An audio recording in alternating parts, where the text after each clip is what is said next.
She was a fairy. Oh, me? Huh? I'm an art major. Who's she talking to? I'm an art major. I'm an art major. I'm an art major. I'm an art major. But I don't do the drawing.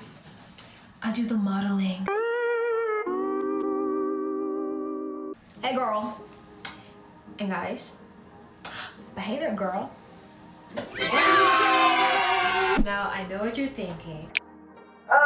Another boring ass story time. Okay, well, you're partially right. You're partially correct. No, you are wrong.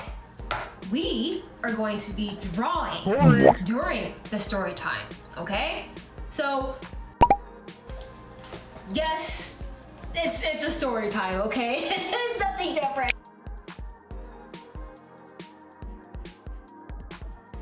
So the story starts when I was 20 years old. I was a cashier working at Baker's drive-thru.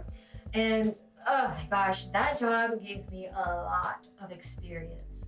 And I'm talking like NPC level encounters there, yeah. What do you think the meaning of life is?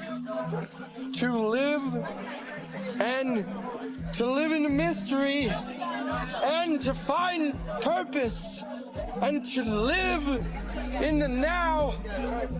Magic! I had people that claimed that they time traveled, and I had some person call me stupid once. No, he said I looked stupid. Well, maybe he had a point, but no. And I had a racist coworker there too, which was like, you know, always fun to have. You know, it wouldn't be a job place if you didn't have one, right? But easily the worst experience I've had there was when I got stalked. Yeah. So let's call the stalker Joe Mama. I don't know. I don't know what else to name him, okay? I didn't really think too long and hard to what to call him. And I don't even remember his name. So one day, in walks Joe Mama. He comes and orders his food and whatever, all that good stuff. And I go to serve him his tray of food, and he's sitting at the back of the restaurant. And then he asked me a question. Did you go to a local high school? And I tell him, no, I just graduated a while ago. And Joe Mama's like, Wow, you look so young. Did you go to college then? and I tell him, well, I'm just working at Baker's temporarily, and then I'm going to start my college program. I'm preparing to go to college. And then he goes, You look so young and fit. Did you work out? Is that your hobby? okay, yes, right there should have been a red flag. I know. Hold on. Wait, don't judge yet. Of course it's a red flag. He looks freaking scary. I was 20 years old and I thought he was just being nice. Also, I was a Jehovah's Witness back then. Yeah, and a lot of people don't know what a Jehovah's Witness is. So basically they're like Christian evangelizers, and they go from people's house to house to preach about God, and they try to recruit members back to their church, right? So as a Jehovah's Witness back then, I had an obligation to recruit people that were possibly interested or looked like they could be interested in joining the church. Excuse me, in joining the church back then. There's a whole story time for that, okay? And I don't want to talk about it now, so get off my back. Guys, you know what? This filter looks really good. Oh my God. What is this toothpaste filter? Her door is so icy looking. What the fuck? So when he asked me if I worked out, I was just already thinking how I could redirect the conversation into him joining the church, you know? I just said, what did I say to him? Oh, I said, no, I don't work out, but I do help people study the Bible. And our church is having one of these events. You should attend. Okay, sorry, I'm just gonna take a break from telling the story real quick, and I'm just going to draw. And I'll show you guys what I'm drawing. Just give me a second.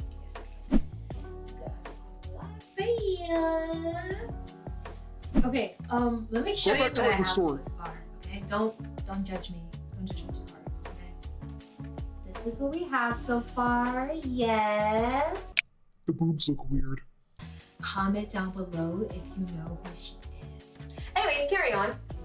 Yeah, so Joe Mama, he gets very excited and he tells me, Oh, I'm familiar with Jehovah's Witnesses. I'm wanting to reconnect. I've just been dealing with some personal issues, and I've been praying to God that someone can reconnect me to them. Okay, sorry, that impression was really bad. But yeah, that impression was really bad. I was like, oh my gosh, God is gonna use me to help this guy. I'm doing my job. I'm doing my part. Yeah, that's so good. I'm God's greatest soldier. You were actually God's worst soldier. Shut up. So naturally, I gave him my number because I was going to connect him to my church's elders. And what the elders are basically like, they are, how should I describe it? Elders are like priests, right? They handle the affairs of the church and the congregation of that location or whatever. Okay, I'm sorry with these definitions, guys. It's been a while since I've been involved with that. Oh my god, Sky, you gave a grown-ass man your number? What the hell were you thinking? Yes, I know, but at that time, I just thought I was really doing a good thing. Okay, so I had pure intentions. I didn't have any, again, I was just naive, okay? Can we just say that? Can you just give me a pass there? I was naive. Oh, you are so dumb. You are really dumb, for real. Yeah, so later that evening, I think around like 7 p.m.-ish, Joe Mama calls me, guys. He asked me, so are you at the church or are you at home? And yes, obviously I answered, the phone. And I told him, no, I'm not at the church. I'm at home. And I felt pretty uncomfortable, uneasy with that question because you're calling me like at 7 p.m. asking if I'm at home or whatever. And I tell him, well, I'm going to connect you with the elders on the weekend. So just give me some time.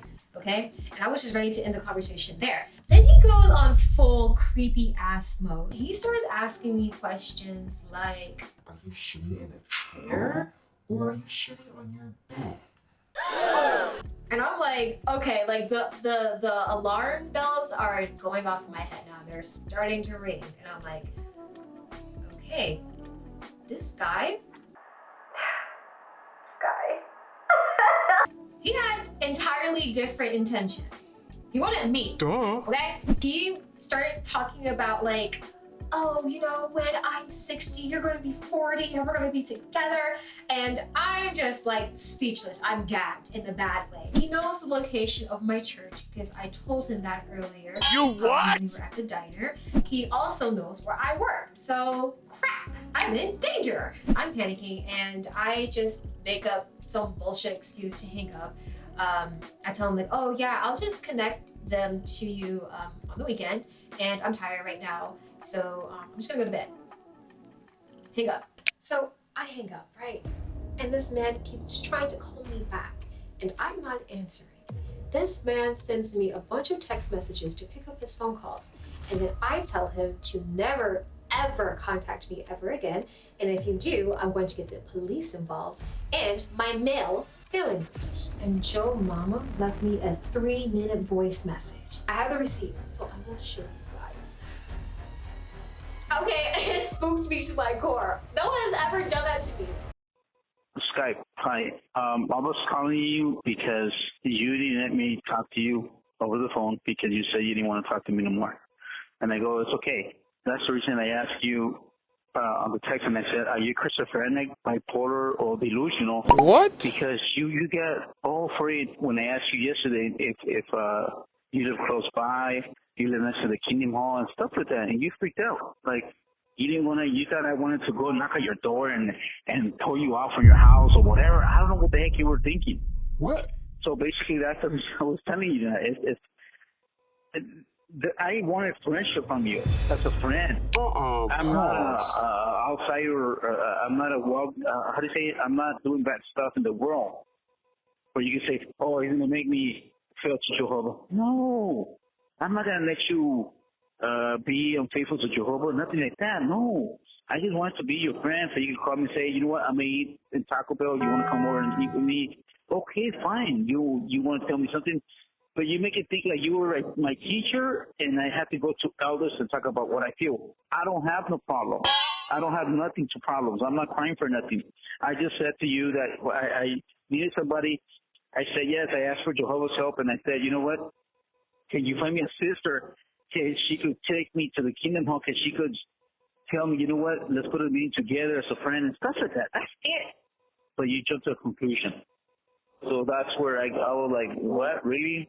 That's, you know, and I'm pretty sure if I was like skinny in your age and I was handsome, you probably would have been like still talking to me. But since you saw me that I'm fat and ugly, you said, oh, I don't want to hear, I don't want to talk to him because it's creepy. I am not creepy. I am not 5150 or nothing like that. You know? So basically, that's one of the things I want you to understand that. But that's okay. If you already told my, erase my number, that's okay. But if you haven't, I didn't even see your portrait pictures. You didn't even send them to me. Cat, I never said that. You freaked out that badly that you never sent them to me, the pictures that I want you to send me. So if you still have my number, send them to me. I want to see them. That's it. It's not like you're going to, like if you send it to me, it's going to, someone, you know, someone's going to fall down from the skies or something. Just send them to me and just, you still have my number, that's fine. If after that portrait you send me, just erase my number, that's it. So easy. Don't make a big deal out of nothing. Skype, that's what I'm asking.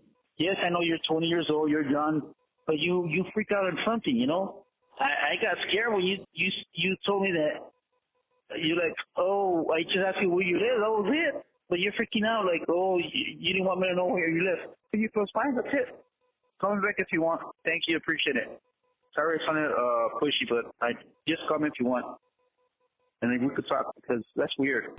I told my boss about it, and I told the elders at my church about it as well, that what he was doing and what he said to me. And at my workplace, right, my boss said, well, you know, if he's not like causing any trouble at the diner, they can't ban him, right? And she suggested to me, like, if he shows up, then I go in the back and hide. And which sucks because like I didn't feel safe at my own job, which like was a contributing factor why I just like said, fuck it, I'm not dealing with this establishment anymore, I'm done, move on. Yeah, plus it's bigger and he was like, what the fuck, it's fast food. Thankfully, he never came to my church, so that was good. But he did come back to the diner. Yeah, what I would do was I would hide in the back, and I had a coworker tell me when he was gone. But that same coworker, she was a friend, and she told me that he is a regular. He was a regular customer, but he normally comes at a different time, and she's noticed that he only appeared during my shifts. Yeah, great. Yeah, so every time when I started my shift, he just walked in and he was there. And I remember one time he walked in, he had like this new freaking weird look, these like wild ass Wolverine sideburns or whatever. And every time when he showed up and I was there, he would give me like the coldest, dirtiest stare. Yeah, but I just decided enough was enough. The job just attracted a lot of weird people there. And I didn't want to feel uncomfortable at a place that I worked. And plus, honestly, I just wanted to focus all of my energy with starting the college program. So, yeah, that's what I did. I quit that motherfucking job. Now I laugh about it now because the situation was so absurd. But at the moment, I was really scared and frightful. And I'm not trying to make light of stalking because stalking is a serious situation. When I try to confide with a family member, it was an extended family member, and he told me that wolves will just be wolves. Yeah, he said that to me. And I like felt so like, I felt betrayed. I did, because it told me that he really didn't care and he just dismissed me. Like I shouldn't be making a big deal about it. Just get over it, you're a girl. Guys do that, so whatever. And it's not whatever. I was naive, and that's what led to me getting stalked and potentially put into danger. When things make you feel uncomfortable, just say no. You don't owe it to anyone, all right? You owe it to yourself. Otherwise, you'll end up like me, giving a grown-ass man your phone number and then potentially being on a true crime series. Yeah, don't do that. And the ones that stalk, what the fuck are you doing? Okay, guys, I have the final drawing, and she's beautiful. Okay, don't judge me. Close up. So cute. I know. I'm just an artist. Art. I'm very calm. I'm a calm person. I am. I'm very calm. Okay? So this energy that you see from me, I don't know her. I don't know her. It's just for you two. I don't know her. Okay? There's something else I wanted to say. I know I've been talking a lot. So I will have a different channel for gaming only. This is just my whatever channel. I don't know. This is the junkyard channel. I have nothing else to say, so bye!